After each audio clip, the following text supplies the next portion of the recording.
Sержанттан істемейді. Тіке айттым ба, бардың ба? 250 мыңға лейтенанттан капитан алып алдым ба? Лейтенант алмадым ба, сразу капитан алдым ба? Капитан болып жүрдім. Нағашым ғой өзім, армияның нағашым қолына барған ба. Қойш, Вафа дейсі, сіккен жарсын барғаннан кейін. Служба болған жоқ әшін. Бойды сегізім. Қойш, ротаға қарағаның ба? Ротаны тұрып басқарды. Сержанттан үстінен қарағасын. Қойш, Отырмақ дейші.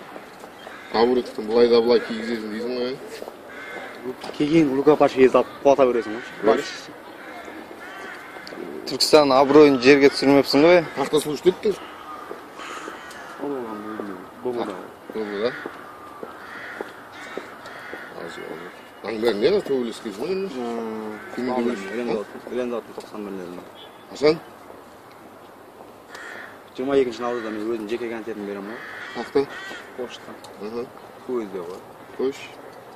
Намай зайвал шығардың ба? Қанша жабылды ма не? Сахнада шығып жатқан кезде Қайрат Нұртас бар. Қайрат Нұртас екі өлең тартып өткен ғой менің өлеңіме. Кешені бізде ма пошта?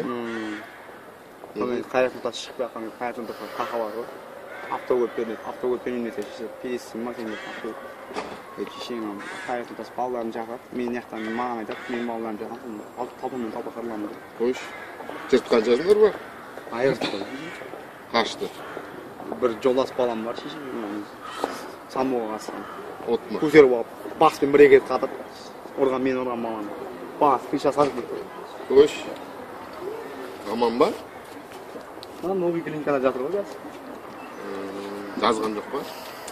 Операцияға түсірдік. Ақшасын өзің төлеп тұрсың ба? Қанша кетті оған? Арзан емес. Бәрі таныстың арқасы ғой. Таныс болмаса бес банкротқа түсірген. Қойш. Мияқтағы таныстар ма, брат? Семей бар ма? Алматыдан. Семей бар ма, брат?